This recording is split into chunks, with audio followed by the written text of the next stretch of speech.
This was originally meant to be for mostly new members or people who just want to know more about NEARA. I was hoping that you'd all be going to the other things so that I wouldn't have to speak at all. Oh, well. Sorry, you're stuck with me. Um, First off, uh, you may have wondered about the icon, the logo. That actually comes from this slab in Massachusetts, which, if you can see right here, is, and this is a closer up of it. So that's a modern thing. I don't believe it's at all ancient at all. So first off, New England, for our name, New England. This is actually from SiteDB, showing all of the counties in the US for which we have a site recorded in the database. So as Don has been talking about already, it's antiquities, not antiques, so no antique chairs. But we do care about things like this is the Devil's Chair in Saratoga Springs, New York. Yeah, you find a lot of these chairs. It's pretty amazing. Research I'll talk about in a minute, and research association. Back in the 60s and 70s, it was popular for groups to get together and incorporate as 501c3s, and they tended to call themselves research associations because that's what they wanted to do. In fact, I'm a member of two other sister organizations because their names end in research association. Anyway, so yes, it's a 501c3, so means we can't do any political campaigns or anything like that.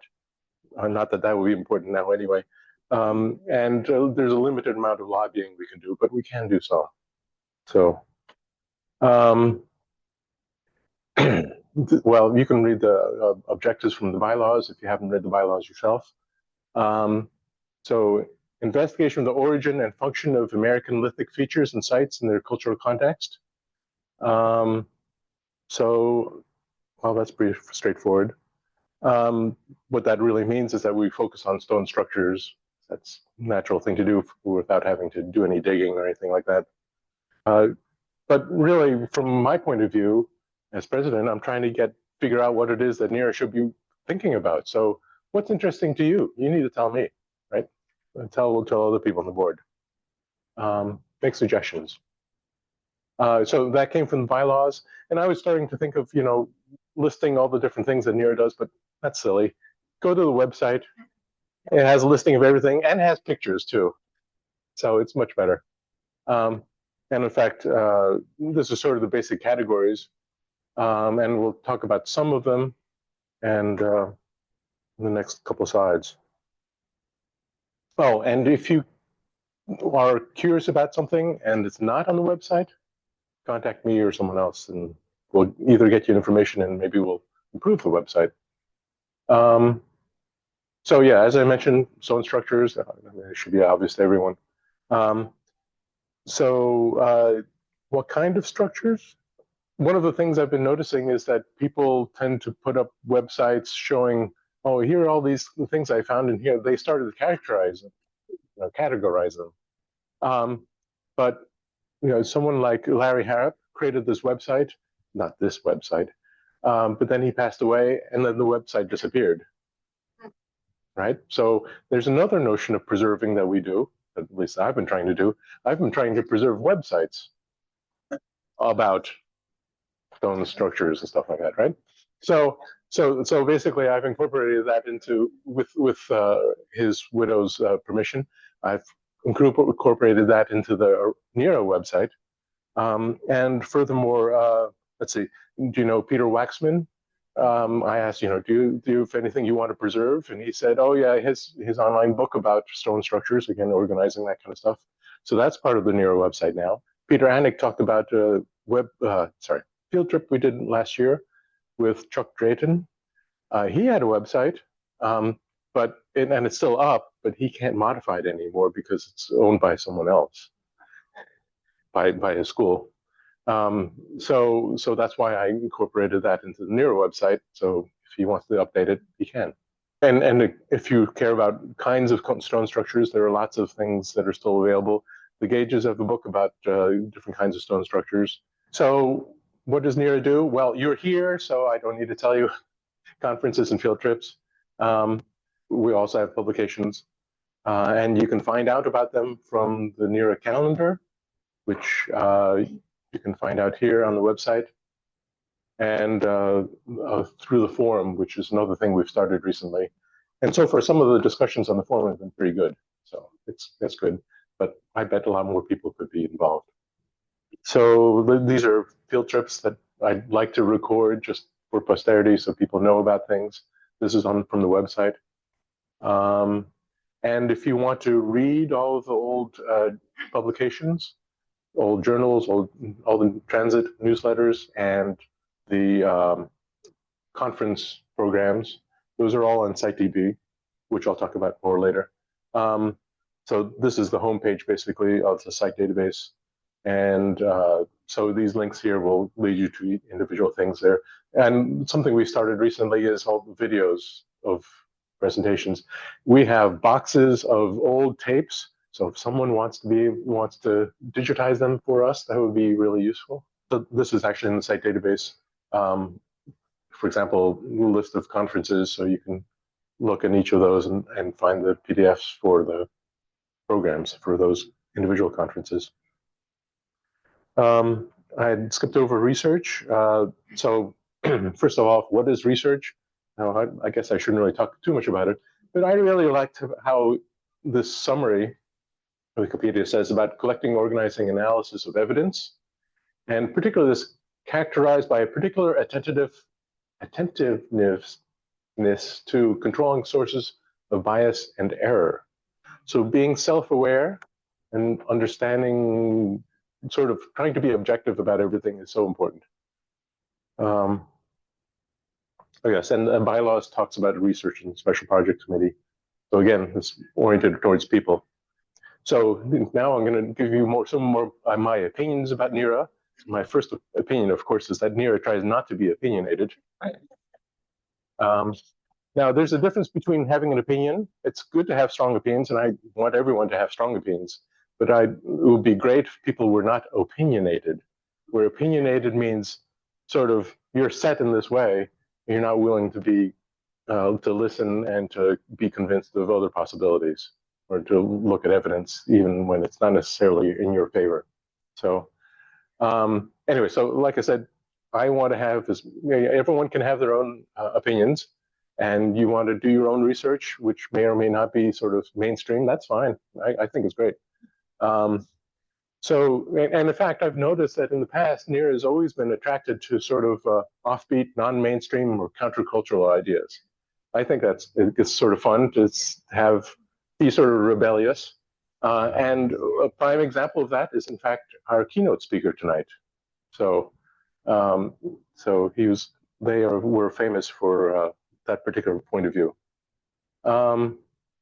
But on the other hand, we're supposed to be a research organization, so if you want to make claims, you better have some evidence, objective evidence that other people can say, oh yeah, that's true, and that's how you make your case. So anyway, and when you do research, it doesn't have to be formal. So don't think that you have to write a journal article or anything like that. It doesn't have to, you want there to be evidence, but it doesn't have to be really a formal process. Just do whatever comes naturally to being, if you're inquisitive about whatever subject that you're interested in. And like I said, try to hold your beliefs loosely, because you may find that real historical data or whatever evidence you find might be a little bit different than you were expecting. So what do we do? Well, we go hiking, field trips, or just on your own to look at things. That's what's fun. I've certainly enjoyed visiting all these towns in New England and New York that I probably would never have thought to visit at all. So if you like to be exploring and seeing new things, it's a great way to learn about the Northeast. Lifelong learning. Oh yeah, it's social benefits. You get to meet a lot of people, like Devin just talked about, just meeting with people in his own town. But actually, this is about meeting lots of people all throughout the Northeast. And there are benefits of volunteering. Again, I'm trying to get you guys to, some of you to step up for some of the jobs that need to be done. So I'm also in the process of thinking about retirement. So in learning to look at that, I happened to run into this presentation by a doctor who was thinking about actually going through the process of retiring. And it turns out that some of certainly the first four here, are all things that NEARA provides, namely incrementing social relationships with people, giving a sense of purpose of trying to understand our own past or the history of the area, engage in physical activities among nature, and altruistic volunteer activities if you volunteer for something at one of the jobs that NEARA has to do. So what does NEARA really do?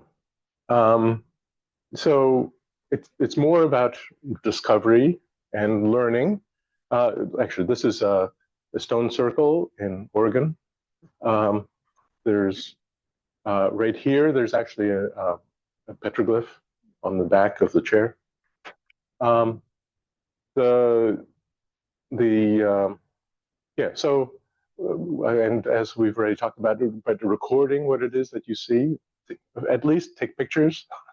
But it'd be great if you also noticed enough to be able to write down characteristics that you notice about whatever it is that you see. Of course, we also want to try to find out who and when things were made. So there are obviously I can't go into all the details about all the different ways of doing dating, but that's certainly something to look more about. And certainly doing historical research is part of that. And preservation, I guess we haven't really talked about it much in this conference so far, but doing things to help preserve sites so that they can be seen in the future too. And there are lots of ways of doing that. So I've been thinking about other things that we could be doing, and hopefully that something like this will spark one of you to actually help get started. First off, and we've been doing this to a certain extent, Donna and I and some other people have been working for a long time in creating SiteDB. So there were all these site reports in the archives. We digitized those all. We put them in the database, in the GIS map-oriented database. But there's a lot more that we can do, because most of the stuff that's in the archives are actually all reports from the 60s through the 80s and stuff like that. And there isn't that much for all the modern stuff. So, and for that matter, none of the sites I've been are in the site database because I just haven't had time to put them all in. But that's something that we could do. We've, in past sessions, we've had people talking about examining LiDAR maps, so I'd encourage you to do that too. But maybe we should have some special interest group that just focusing on that to try to really figure out how to cover large areas with using the LiDAR imagery that's available. Another thing that's happening recently is the ability to make 3D models of sites. It'd be great if we could organize that better so that everyone could have benefit from that. It does take time and effort to create those things, but if we had a way of organizing it so it'd be easy for people to see it, that would be useful. So obviously Devin had already talked about this issue for a particular historical society, but generally, NEARA as a whole could spend a lot more time talking to various historical societies, maybe even methodically going to all the historical societies within the Northeast, just to make them aware of what we are and what we're interested in, and B, obviously learning what we can from them about that would be relevant to our research. Another thing that, for example, another group, the Pine Hawks, where's Sydney? Oh, hi. Yeah, so they had a great idea about having a book club just to focus on one book and to talk about it. If any of you guys are interested in that, that's something else we could do. Talk to Sydney. My wife is a quilter. She's really into quilting, not into any rocks. So something that some organization has done for quilting is that there are a lot of quilt shops in the United States. I didn't know how many there were, but they've started to organize getting people to go to various stores just to make them aware. And the stores, of course, want to get more exposure and more people coming in. So I'm wondering if maybe we could do the same sort of thing for NEARA. Can we have, if we can choose a bunch of sites that are fairly safe for people to visit on public land, not endangered in any way, could we make a list of those and make those so that you could, encourage people to take selfies at theirs or something like that at those sites and see how many people will actually go to visit them all? So if you're interested in doing something like that, talk to me. Some other things, the use of artificial intelligence is something that we really ought to be using more of in order to improve our, for example, for examining LiDAR maps. I don't know if anyone I haven't looked into it, but that's something that I bet could be done in order to improve our productivity. Let's see. Well, I don't know. I bet there are lots of uses of AI that we haven't really investigated yet. I'd like to, but for some reason I don't have enough time to do that. So if you have any ideas, speak up now, actually. We really need help in executing these conferences, because just planning them and then getting all the details right is an amazing amount of work. And Sydney and Donna and Devin should be really congratulated for doing as well as they have. So the question is, when is the next one going to be? I don't know, because we haven't been able to find a good site in New York, which is what was planned. And part of that means someone needs to step up to say, okay, I can get that organized. So it doesn't have to be in New York. This one was going to be only online, right? Well, if we can't do it in person, then we're going to have to do it online. Yes. So, and I think most people would much prefer it to be in person, right? Don't you all guys think it should be in person? Right. So someone needs to step up with getting that organized. Basically, we can't expect the same person to constantly do it all the time because it's way too much work. Yes. So we have videos that we've collected from previous conferences, either a long time ago or recently. So they need to be edited. It'd be great if someone could edit them. We could improve our social media presence so we can get more people in. The publications need help editing. So we're missing a few chapter coordinators. I think actually, who was it? Martin mentioned Robin Field. He found it was just too much work, too much time. She's still really involved and still wants to be helping, but she can't do all of the job. So I'm trying to think, maybe all the jobs of a chapter coordinator could be split amongst multiple people. So in other words, one person doesn't have to do everything. Get someone else, get several other people to schedule field trips, get someone to, write up articles for the transit or something. Yeah, that's I mentioned preservation. There are lots of people who are interested in helping with doing preservation efforts, and what exactly that means isn't clear. But so far, I haven't been able to find anyone to be a chair of the preservation committee and try to make sure that people meet and make progress. So if anyone is interested, the library committee in particular, I don't want to be the library chair forever. In fact, I never wanted to be a chair in the first place. But the library really is a wonderful place. The people who came yesterday to visit they were impressed by how much resources there were. But you need to sort of live near Nashua, New Hampshire, within half an hour, if you want to help actually organize things and occasionally pick up the mail and stuff like that, because this is our physical nexus. So now next, not as part of the slides. I was going to go into look at SiteDB for any of you who's interested.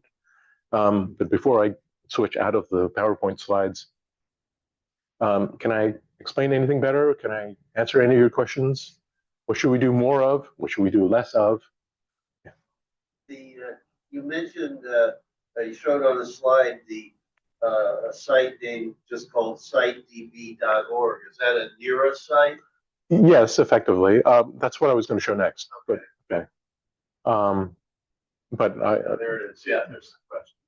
Okay. Those have been a NEARA. Maybe like for the preservation committee, to have like a paragraph or two that actually explains what's expected of somebody in that position, because you know, you could say, oh, I want to do it, but then what does really entail? That's, I think we need description for things like that. I don't know what it would entail. Right. So the question is, what does the preservation committee do, and what do committee members are expected of them? That's a great question. That's something that the preservation committee needs to figure out, and that the chair of the preservation committee needs to make sure that gets answered as the first order of business. Okay. So, yes. Any other questions about NEARA? I mean, in general, anything you want to know, you can ask me, and I'll tell you who can answer it. Yeah, Sheila. Yes, which sites are on public land as opposed to private? Okay. That's what it. No, I wasn't actually. But there are apps that you can use on your phones so that you can actually see who the owner is for any piece of lot, for any lot. So there are a bunch of those apps. Originally, I was using Acres. Now I'm using Regrid. So Regrid is, I don't know how to show it on the screen here. But let's see. So yeah, there are several apps that let you see. For example, right now we're, so I don't know if you can't see this, never mind. But I can see that 21 Front Street, which is where we are now, is owned by Germania Front LLC. And the taxable value of this plot of land is $6.7 million. So there are lots of research online to give you that kind of information. How do you spell that? Regrid. Okay. It's an app, but yes, it must be online too. Yeah.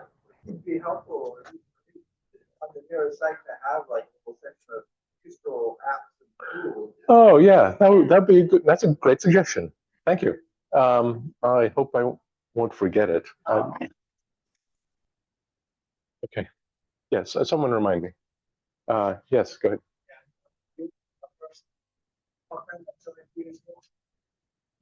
I would like to learn up to a side report.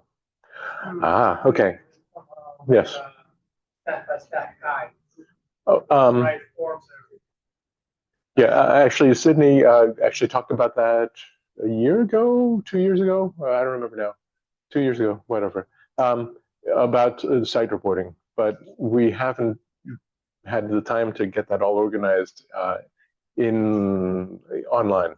So basically, just send us information to sites@neara.org. Whatever, certainly photos, some text. And if you want to get into more detail, there are lots of site reports that you can look at for ideas for what to cover. Oh, Sydney, did you want to say something? You want to come forward for the mic? Well, relevant to that question, I've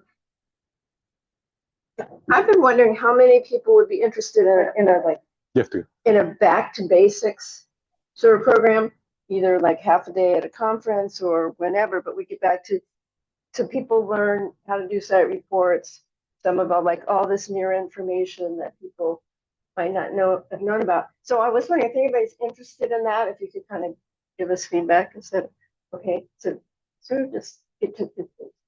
Yeah. Everything on the website is open to the public. No. No. No. Okay, so This is sitedb.org. Yes, you have to be a member, okay? A lot of this stuff is sort of sensitive, so we don't want to expose it to the public. And even a lot of the information, like all the site reports themselves, are not even accessible to NEARA members until you've talked to, we basically trust you. So someone can't just sign up and go digging. So we need to make sure we sort of trust you before we show you all these site reports, okay? So if you go to the web page, you'll want to go to this access request page, which is, since you're a member and hopefully you've given us your email address, you should just be able to get in there.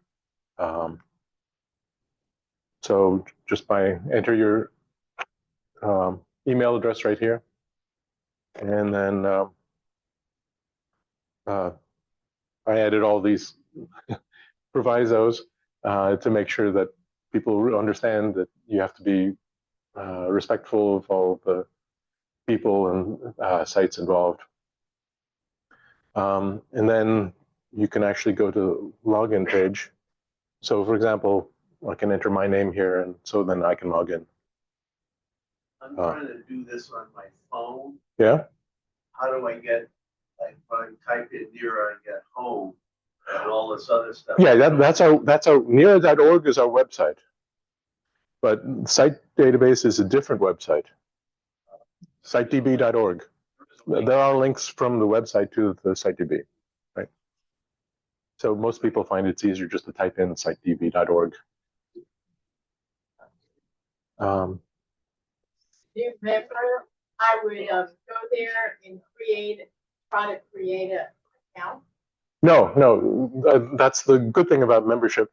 Once you're a member, then we know that you're a member and we have your email address, hopefully. So you should be able to log in, although you have to request the password and we'll send that to you. Okay. Is Okay. is the password automatically? It's automatically generated so that people don't use 1111 or something like that. Address, does it come up with your password? Does it save your password? Do you have to remember your password all the time? Well, okay. So when you request access, the software system will create a password for you and send that to you as an email. That way we make sure that it's actually your email address. And then you have that password in your email, and you can copy and paste it into the login page. But I think her question is, once you've done that. Once you've done that, then maybe your browser will remember that for you. Okay, but that's up to your browser. Each browser is different. So, and this is actually the page that I showed you earlier. There are the common links here. Including, and these are actually links back to our website, to the NEARA.org website. Now, and there's an introduction here that I wrote years ago, just describing basically what sitedb is. But most people just go directly to here. Most people will either start looking in the map. Near Manchester, okay. So these red things, these big red things indicate there are multiple sites. So otherwise the map would be too cluttered. But as you zoom in, then all of a sudden you see individual sites. If it's red, we don't have a position for it, a precise position. If it's blue, then it is a precise position. But first off, if you've ever seen the archives, looked at the individual records, it's amazing how sloppy it all is. For some sites, we just have one piece of paper or one photograph, which is really fuzzy because it was copied multiple times. So we have no idea where it is, right? Until you know you've actually been there or someone else has been there and actually written down where exactly it is, we have no idea where it is. So, it'd be great if people actually go and some people do go out and try to research, oh yeah, I found this site and I found this one, but it isn't where it's marked, and things like that. So that's really useful to us. We'll take that back and try to improve the site database itself. Once you click on one of these, okay, in Goffstown, which is the town next to here, there are 2 sites, one called Granite Boulders, and I have no idea what that's about. Actually, I've never seen this before. Okay, there's a PDF that hopefully would have interesting information in. Here's Tipping Rocks. So this site has, okay, and since I have access to it, there in the top right, in this section is always sort of geographical, okay, or organizational, but it's basically geographical. Country, state, county, and then town. And no more specific than that because you don't want to be too specific about the area. And remember, towns really apply just in the Northeast. A lot of the US only has counties. Parishes. Yeah, or parishes, or there are some, like Maine has, yeah, there are also townships, but. They have quarters in farm. Yeah. Oh. RES, score, Avery score, all that. Okay. Anyways, so the land is divided up in different ways, in different places. Sorry to jump in, but you said you have permission. If we didn't have permission, what would that? You would see the things, but you wouldn't see the actual location or the name, because the name can often give away too much information. And okay, and then the bottom left here is about a particular folder, basically, in here. In this case, it's a particular site. And so, yes, there are some notes here. Anyway, so the top left corner is basically geographical or organizational, because if you look at the top here, there are also organizations. And these are all international organizations because it's at that level. And that includes NEARA. So that's where you find the journal or the transits. So these are all the transits we have, or all the journals we have back from 1966. So now, for some organization, they're more local. So like with the Gunjiwamp Society, it's just for, I think I don't remember now. All right. One of the things I haven't talked about yet is how to do search. In the search field here up the top. So this shows you the search results. It's basically all the documents, including photos and PDF files and whatever else, and folders that the site database has, okay? And the search is including of all the text that it's in, that it could read from within all the documents. Now, once you have this list of results of documents or photos or whatever like that, you can filter them, because often the list, okay, I don't know if you can see it here, is showing 3,000 results, okay? That's too much to read through. So sometimes you want to filter it down by,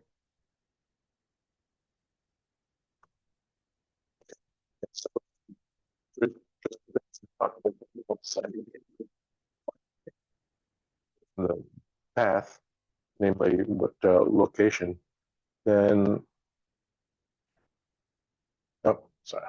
Okay, so so you can see that under Connecticut, organizations, since the organization isn't really international or isn't even national, it's more interested in the towns that are around Gunjiwamp. We put the Gunjiwamp Society under the organizations under Connecticut. So basically everything is organized geographically. So if it's international, it's at the top level. If it's like this, we decided, oh, the Gunjiwamp Society is more a state sort of thing. Just for Connecticut, it's just under Connecticut. Okay. So there are a lot of places to look. Hopefully the search will get you there. Walter, searching, is it searching just file name or things in the file? The search is inside the files, but the filtering is only of the path, which is, you know, /US/CT/organization/Gunjiwamp. So yeah, so filtering is just of the path. So here you can see the list again by, sorry, I should point out right here. It's this thing is what shows and hides the result of the search. And the filter just shows you whatever matches that string that you enter. So if you just want to see things that involve the Gunji Society that are just in, okay, so a bunch of these results are about things in Vermont, right? Even though it's Gunji Society and obviously Connecticut. But that's because presumably these documents happen to mention Gunji Society in them somewhere. So, so there are lots of places that can be.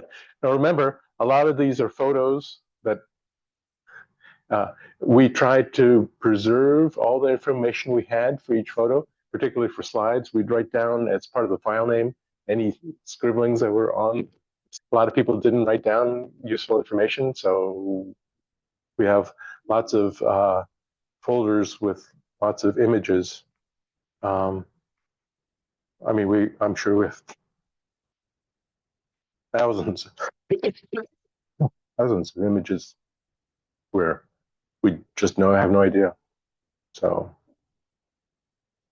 this is at top level of images because we have no idea where it is, where they are. So, you know, someone took a picture on vacation, I guess, somewhere in probably, I don't know, somewhere in the British Isles, I don't know. Yeah. So, I'm sorry, there's a question here. These were in the archives with the site reports, or just in the archives in general. And so we digitized it, but we didn't know where to place it because we had no idea about the geographical location. So we put it at the top level where with everything else. Okay. Yes, back there. Yes, I did. Yep. Oops. Sorry. Didn't mean to zoom in on that rock there. Oh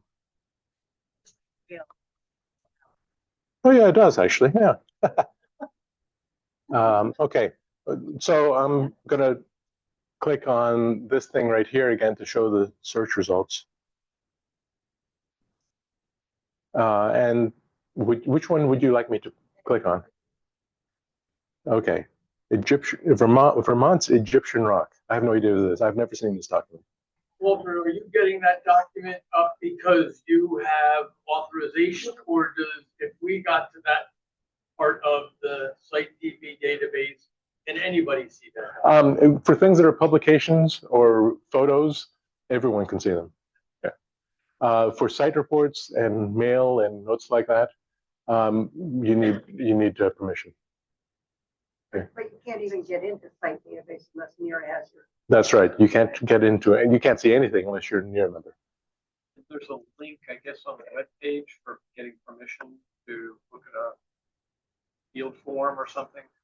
How do you go about getting that permission? For what? For looking at a specific site if it's. Oh, you talk to your local chapter coordinator? Yeah. Basically, we need to know you to make sure you're not a treasure hunter or whatever. So, yeah. If we recognize a photo and we know where it is or it's been misfiled, what is the mechanism to get it corrected? Should we be emailing you? Yeah, send an email to sites@neara.org or me personally or whatever. Oh, no, send everything that is in there. No, don't send it to me. Send it to sites@neara.org. Okay, so I had never seen this before. Vermont's Egyptian rock, actually, it's a photocopy that the archives have of an article in the Ancient American from 2004. Okay, yeah. Walter, I think you said we need permission to see site reports. I see site reports. That's because you have permission. How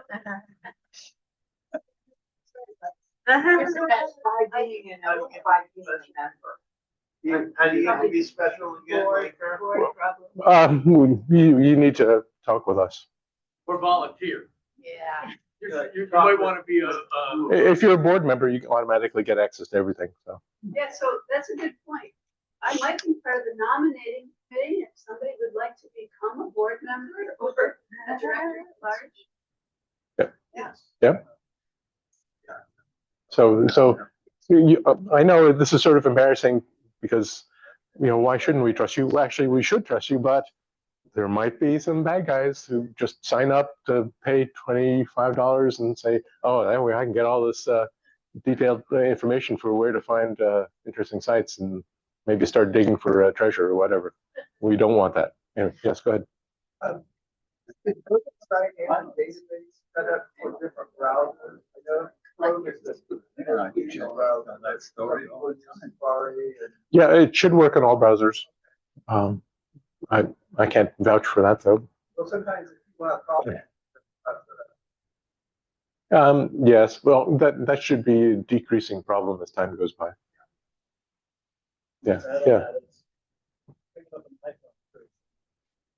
Yeah, it should work on anything. Yeah. NEARA specify the data available via this. Yes, that is possible. There are some things that even board members can't see. There isn't very much of that because most of it, isn't that sensitive. Just the managers of the site database, basically. The managers of site database would have access to it. Yeah. And not the. Look, if you don't want to share it at all, don't. Okay. But if you want to make sure it's preserved for the future, then you should share. You have to trust us, I guess. But if there's somebody that has information that they would like to, be very particular about who has access to it, other than the site. Oh, I see. So you would like, okay, if I understand you correctly, you'd like to share some information, but you want to control who you share it with, besides the managers, of course. I don't. Right. Right now, we don't have a mechanism for that. I was anticipating in the future that you'd be able to say here that by default you'd share with NEARA. But maybe in the future we'd say, oh, not NEARA, but just person A, person B, person C. Would there be a means it could be submitted so that yes, so that was the original goal, but I haven't had time to implement that. But the individual submitting it maintain the copyright. Oh, yes. We assume that if you are the author of some document or photo, that you have copyright. But you grant to NEARA the permission to have a copy of it, preserve it, and show it to. Maybe information that could be submitted with the originator of that information maintains that copyright. Yeah, so that's true for everything. Yes. So that it is preserved. Then if NEARA wanted to release it, get in touch with the individual who submitted it and say, hey, yep, you get this entity or this your research. Yes. Okay for us. Yes, that is possible, but the problem with that is then, okay, maybe not everyone heard. The question was, I'd like to share it with someone at NEARA to preserve it, and I want to control who it gets access to. And furthermore, if someone else becomes interested in it, maybe they should get access to it, but I'd like to control whether or not they actually see it. Is that right? Yes. Okay.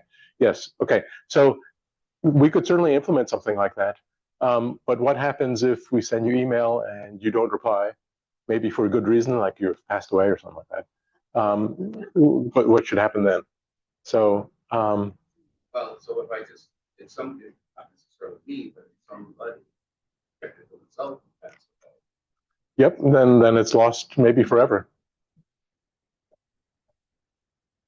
Yeah, Donna. I do a lot of scanning, and I want to let you know that I have over 3,000 images without any information associated with it from early sites and early NEARA stuff. So even they gave us boxes of stuff to scan. There's no information on it. So if you want your family to do something with your document, you need to make sure it is appropriately labeled, or it's not going to be any good to anyone. Absolutely. Unless you happen to be lucky enough to encounter someone like like Terry DeVoe or something like that, who really wants to dig into all that stuff, and then discover and then republish some of that stuff.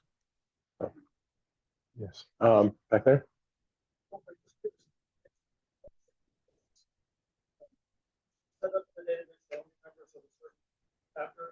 Oh, okay. So the question is, can we set it up so that only certain people, like certain people in a particular state, can I see it? At the current moment, the answer is no, but that was certainly an intent to be able to have people who submit stuff control who gets to see it. So.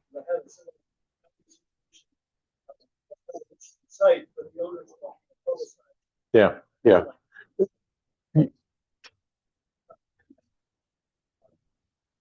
Right. So we can certainly do it so that no one sees it, or that trusted people in NEARA can see it. But anything more precise granularity than that is not possible right now. Yeah, as I said, maintaining Yeah. Okay. I haven't filled out a site form report yet, but I presume everything now is filled out digitally and it just goes right to a database that you can easily move it into the appropriate places. Yes, that's the idea. All the scanning and everything. That's right. Yeah, we try not to acquire any more physical objects, including pieces of paper or photos. It's better to get everything digitally. But if it's old, that's fine. We'll scan it. And the other concern is if I fill out a site report, I go visit some landowner, and they say it's okay for me to go back there and look at things and do some research. Do I need to make them aware that I've now put their site information on some sort of semi-public database, like it's out there in the semi-public? I guess so. Or is it considered private? You need to talk with the landowner or whoever should have rights to it to decide exactly who gets to see it. I mean, that's part of what this discussion is about. The expectation is by default that for photos and published documents, it's safe to share with everyone in NEARA because, well, if it's published, obviously it was published, and anyone could have seen it. And for most photos, they don't have any, or we automatically remove any geotags. So it's generally safe to share. But then again, the photo might be of something that gives away the clue of exactly where it is or who the owner is or stuff like that, in which case we'll make it more restricted. Okay. Yeah. Walter, I can't remember if you said this, but pretty easy to get information by going back to your state coordinator. And fast, no, I didn't mean easy, I meant fast. Yeah. And I was amazed, if I couldn't get into something, the state coordinator can make a decision. Wondered if you didn't want to go backwards in this browsing and show that place where it says contact the state coordinator. I think if you just click on almost. Yeah, so, okay. Deco Road Chamber head. So contact VT Coord, and which will go to that person right there. It really is. So, yeah. So the others would be like NH. Yes, these are all on our website. No.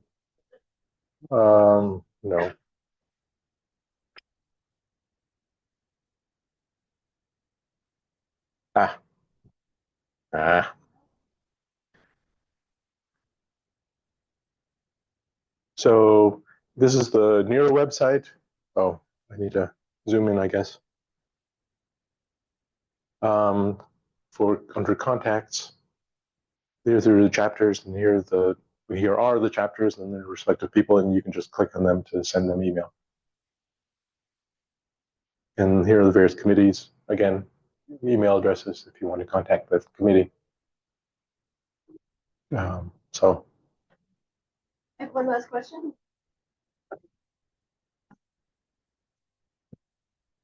My question is, you missed something. I missed a lot of stuff. And what you missed is that, well, it's a kind of a long story, but so you created the site DB, maintain it, populate it. You maintain the website, and continue to populate that. You are our amazing president who knows everybody and all the research, and you're on the research committee, and you handle all of the AV, and you maintain this demeanor the entire time of being calm and gracious and encouraging. So what's missing is your twin brother. So, but Hi. really amazing.